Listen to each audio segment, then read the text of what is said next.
Alright, so magandang araw muli sa inyong lahat mga kamaestro. Ayan, so nagbabalik na naman tayo ngayon para dito sa ating panibagong video. Pero bago natin talakayin itong ating video natin ngayon mga kamaestro, kung bago ka pa lang dito sa aking YouTube channel, huwag mong kakalimutan na mag-like, mag-comment, mag-share at syempre, i-subscribe mo na rin itong ating YouTube channel, El Maestro Sir Anton Official. Ulitin ko po, paki-search lamang sa inyong mga Google, sa inyong mga browser, sa inyong mga YouTube ng El Maestro Sir Anton Official at lalabas na po itong ating channel. Pakiclick lamang po ang subscribe button dyan kasi libre lang naman po yan, wala pong bayad yan. And syempre, ang notification bell button, pakiclick na rin po para manonotify kayo. Always updated kayo every time na may mga bago tayong upload na video katulad nito. Alright, so nabanggit ko na kanina kamaestro, meron tayo ngayong panibagong video. Ang video natin ngayon mga kamaestro ay tungkol dito sa list of SDO with release clothing allowance. Update po yan ngayong araw, April 2, 2024. Pero bago natin alamin yan, nais po natin magpasalamat sa source po ng ating information na ipamamahagi ngayong araw. Walang iba po kay Ma'am Sheila Lim Manuel ng Assert NCR. Ayan, so pwede rin po kayo mag-follow sa kanyang Facebook, kay Ma'am Sheila Lim Manuel. Ayan, so ito po yung kompletong list po ng SDO na meron ng clothing allowance ngayong araw po, April 2, 2024. So, unahin po natin tong Valencia City, sa province po yan ng Bukidnon. Meron silang natanggap na 7,000. Sumunod po ay ang Bulacan, meron silang natanggap na 6,000. Sinusundan po ng Romblon with 7,000. Next po ay ang Sarangani Province, meron din silang 7,000. Sunod po is La Union, meron din silang 7,000 na clothing allowance.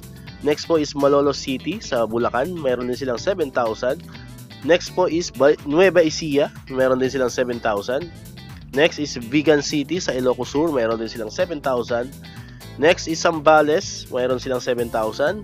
Next is Angeles City sa Pampanga, meron silang 7,000. Next is Cabanatuan City, meron din silang 7,000. Next, Pasig City, meron silang 6,000. Sunod po ay Mekawayan City sa Bulacan yan. So meron din silang 7,000. Next is Province of Aklan. Meron silang 7,000.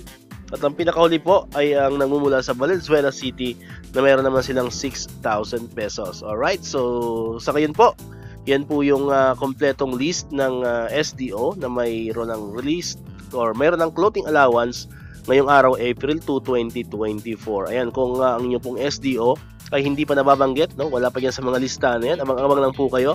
Malay natin within this week or kung hindi man ngayong week na to ay sa susunod na linggo ay mabibigyan na rin po tayo ng ating clothing allowance. And syempre lahat po yan ay ating ilalagay dito sa ating channel, kaya abang-abang lang kayo dito sa mga updates natin.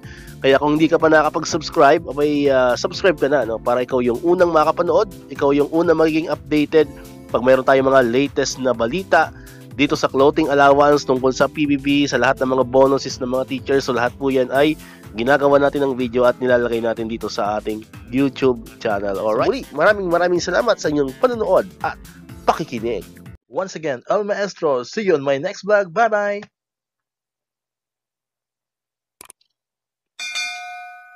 One, two, three.